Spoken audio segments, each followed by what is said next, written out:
প্রায় 10 ঘন্টা জার্নি করার পর আমরা ফাইনালি যখন পুরী স্টেশনে পৌঁছালাম না, এত আনন্দ হচ্ছিল যে ফাইনালি আমরা মাম্মার বার্থডে সেলিব্রেশন করতে পুরীতে জগন্নাথ দেবের কাছে আসতে পারলাম। অনেক দিনের আমাদের ইচ্ছে ছিল, ফাইনালি আজকে সেই ইচ্ছেটা পূরণ হয়েছে। তারপরে আমরা স্টেশন থেকে কিন্তু সোজা চলে আসি আমাদের হোটেলে।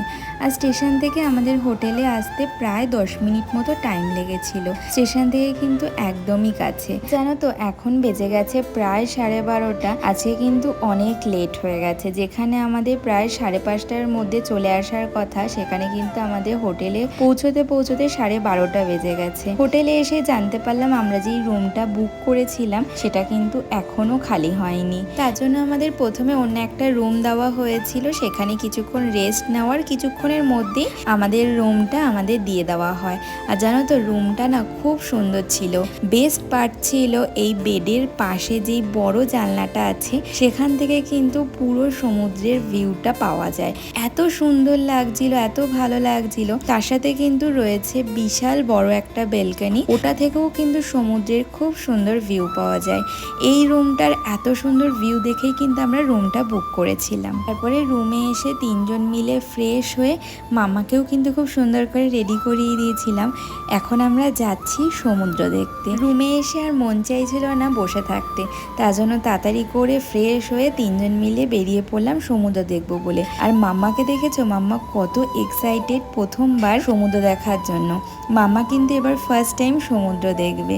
আর আমাদের রুম থেকে কিন্তু 5 মিনিট হাঁটা পথেই সমুদ্র। এসে এখানে দেখলাম খুব সুন্দর সুন্দর টুপি বিক্রি হচ্ছিল।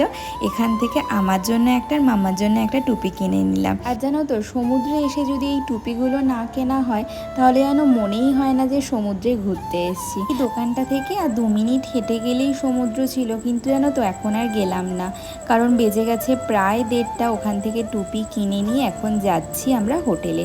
আর দেখেছো মাম্মা টুপিটা পরে কতটা খুশি হয়েছে। এখন হোটেলে গিয়ে মাম্মার জন্য আগেই খাবারটা বসিয়ে দিলাম। আর আজকে কিন্তু মাম্মার জন্য করছি হচ্ছে সমস্ত সবজি ডাল চাল দিয়ে, ওই বলতে পারো সেদ্ধ ভাত টাইপের। আর আমি কিন্তু সমস্ত কিছু মামার জন্য বাড়ি থেকেই নিয়ে এসেছি। আর হোটেলের নিচেই যে রেস্টুরেন্টটা রয়েছে সেখান থেকে কিন্তু আমাদের জন্য আমরা খাবারটা একবারে অর্ডার করে নিয়েছি। আর এই দিকে দেখেছো রুমে এসে একজনের শুরু হয়ে গেছে দুষ্টুমি। আর জানো তো ট্রেন থেকে না মাম্মার চোখে আর গালের মধ্যে কিছু একটা কামড়েছে, যার জন্য না মাম্মার চোখে আর গালের মধ্যে পুরো লাল হয়ে আছে। এখন মাম্মাকে খাইয়ে দেব, ওকে খাইয়ে তারপরেই কিন্তু আমরা লাঞ্চটা করে নেব। তো আজকের মতো ভিডিওটাকে এখানেই শেষ করছি। তোমরা সবাই ভালো থেকো, সুস্থ থেকো, টাটা।